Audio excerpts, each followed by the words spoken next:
At kasama rin po sa reklamo ng mga respondent ang House Committee on Justice Chairperson, si Chairperson Jervil Luistro.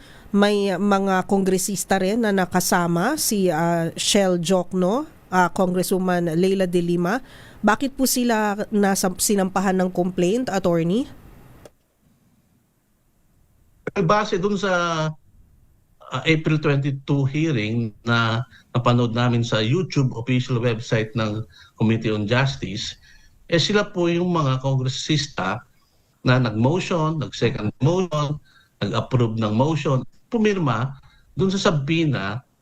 Dahil dito sa subpoena na to, nilabas naman ng AMLAC yung mga confidential alleged bank transactions information. Opo. So yun po ang basihan namin kung bakit sila kasama sa kaso.